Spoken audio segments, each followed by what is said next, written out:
तस्वीरें आ रही हैं, दर्शकों को दिखा दे किस तरह से ये जो सपोर्टर्स पहुंचे हुए हैं, जो शरद पवार के पक्ष में नारेबाजी कर रहे हैं और पोस्टर्स लेकर पहुंचे हुए हैं बाकायदा, और किस तरह से भारी हुजूम हमें वहां पर देखने को मिल रहा है। लेकिन साहिल, आपसे जानना चाहेंगे कि कमेटी अड़ी हुई है कि हम रिजेक्ट कर देंगे, हम एक्सेप्ट नहीं करेंगे इस्तीफा, और शरद पवार अड़े हुए कि इस्तीफा हम वापस नहीं लेंगे, तो फिर आगे किस तरह से आप देखते हैं, रास्ता क्या है? क्या शरद पवार कंटिन्यू करेंगे? देखिए, ऐसा है कि जहां तक अभी की बात नजर आ रही है, मुझे लगता है कि मतलब अगर गैसवर्क ही करना है तो यही हम कर सकते हैं कि शरद पवार शायद कंटिन्यू करें, और इसीलिए अलग अलग ऑप्शंस मैं रखने की कोशिश कर रहा हूं जो पार्टी के नेताओं की तरफ से शरद पवार के सामने रखे गए हैं। दरअसल ये बात हमको सबसे बड़ी बात माननी पड़ेगी कि शिफ्ट कैसे हुआ है, जो ओरिजिनल पोजीशन से कैसे शिफ्ट किया गया है। जो 3 दिन पहले जब शरद पवार ने भाषण किया था और उस भाषण में अपने इस्तीफे की पेशकश की थी, उसी भाषण में उन्होंने इस कमेटी का जिक्र किया था, उस कमेटी में कौन कौन रहेंगे उसका जिक्र किया था, और उसमें उन्होंने साफ शब्दों में यह कहा था कि यह कमेटी मिलेगी, बैठेगी, और मेरी जगह पर नया अध्यक्ष कौन बनेगा वो डिसाइड करेगी। लेकिन ऐसा नहीं हुआ। कमेटी ने नया अध्यक्ष चुनने के बजाय या उसके नामों पर विचार करने के बजाय यह तय किया कि हम आपका इस्तीफा ही मंजूर नहीं करना चाहते। एक लाइन का रिजोल्यूशन पास किया गया। कमेटी की बैठक 11 बजे शुरू हुई और अभी 11:30 हुए, 10 मिनट में यह बैठक खत्म हुई है। तो इसका मतलब यह कि कमेटी एजेंडा तय करके आई हुई थी, पार्टी के अलग अलग नेता। और उसमें दूसरी बात यह है कि देखिए, शरद पवार के मामले में सबसे बड़ी बात यह हुई कि राष्ट्रवादी कांग्रेस यानी एनसीपी का जो नेशनल पार्टी का जो स्टेटस था, वो हाल ही में कुछ दिन पहले इलेक्शन कमीशन ने छीन लिया था। अब उसके बाद शायद शरद पवार ये सोचने लग गए थे कि अब वो राष्ट्रीय अध्यक्ष बने रहने का कोई तुक नहीं बनता। जिस तरीके से उन्हें बाकी पार्टियों के नेताओं ने फोन करके मनाने की कोशिश की है, दोबारा उन्हें ऐसा लगता है कि एक नेशनल लेवल पे उन्हें रोल प्ले करने का, भले अलग अलग पार्टियों से बात करके एक अपोजिशन अलायंस बनाने का जो उनका जो रुतबा उनके पास है, वो कर सकते हैं, और ऐसे में वो पद पर बने रहे। यही बात पार्टी की तरफ से उनको कही जा रही है। अब उन्होंने ये बात वो मानेंगे या नहीं मानेंगे, तो उसमें 2 बातें हो सकती है। एक, शरद पवार सबसे पहले जो कमेटी है उनको दोबारा बताने की कोशिश करेंगे कि आपको इस पर विचार करना पड़ेगा।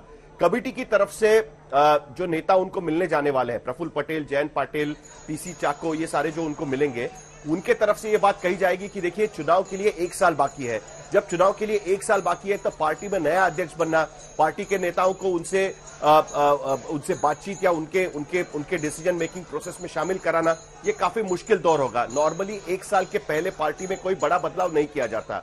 अब ऐसे में आप बड़ा बदलाव करने के बजाय आप पार्टी अध्यक्ष पद पर बने रहे, बाकी अगर आपको कुछ बदलाव करने तो आप वो करिए, लेकिन चुनाव के 1 साल पहले पार्टी का अध्यक्ष पद छोड़ना ये राजनीतिक सूझबूझ का काम नहीं है, और आप ये बात अभी नहीं करें तो ज्यादा अच्छा होगा। हो सकता है कि शरद पवार ने इस्तीफा दिया था, हम और आप चर्चा कर रहे थे, और आपने एक बहुत महत्वपूर्ण बात का जिक्र किया था। आपने कहा था कि शरद पवार अपना पावर डिस्प्ले दिखा सकते हैं या फिर दिखाना चाहते हैं इस इस्तीफे के जरिए, और कहीं ना कहीं वो मकसद पूरा भी हो रहा है।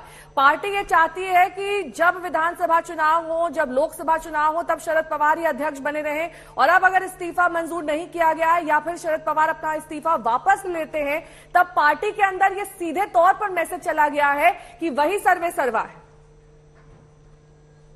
जी बिल्कुल। देखिए, क्या है ना, शरद पवार कोई भी मूव करते हैं तो कई बार ये कहा जाता है कि वो एक तीर से 2 निशान मारना चाहते हैं, और इसमें एक तीर से कई निशान चले गए।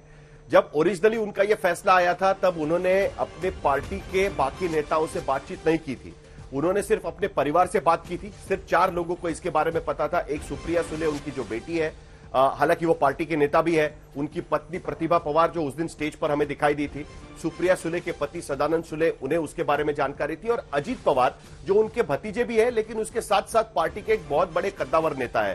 महाराष्ट्र में अजीत पवार को उनका उत्तराधिकारी माना जाता है। उनके पार्टी के विधायकों को लगता है कि अजीत पवार पार्टी की कमान महाराष्ट्र में संभालेंगे।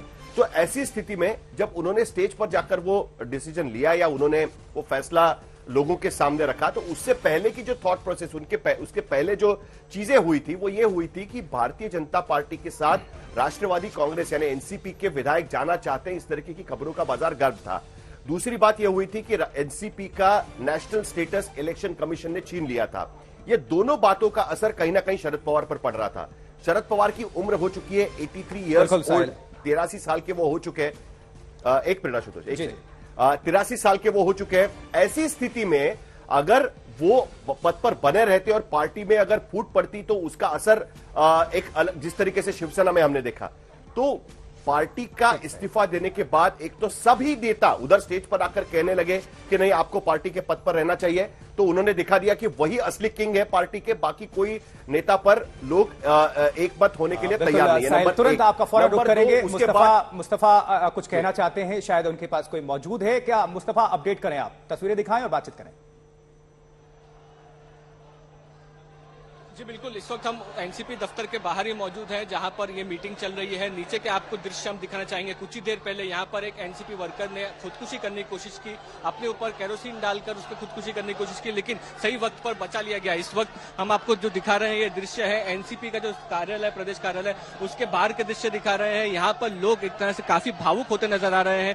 हालांकि रेजोल्यूशन जो कोर कमेटी का पास हुआ है उसमें शरद पवार का रेजिग्नेशन रिजेक्ट कर दिया गया है, लेकिन शरद पवार जब तक ये नहीं कहते कि वो अपना रेजिग्नेशन वापस लेते हैं, कहीं ना कहीं पार्टी में लीडरशिप क्राइसिस बनता नजर आ रहा है। और उसी को लेकर के कार्यकर्ता जो है आप देख सकते हैं एकदम काफी भावुक है और यहाँ पर यही मांग कर रहे हैं कि शरद पवार को अपना रेजिग्नेशन वापस लेना चाहिए। तो कमेटी की मीटिंग खत्म होने के बाद क्या फैसला आता है, ये एक बड़ा आप कह सकते हैं कि निर्णय होगा। दूसरा निर्णय शरद पवार खुद क्या चाहते हैं, खुद क्या कहते हैं, ये दूसरा बड़ा निर्णय होगा। तब तक एनसीपी के जो कार्यकर्ता है वो यहाँ पर वही मांग कर रहे हैं कि शरद पवार को अपना रेजिग्नेशन वापस लेना चाहिए।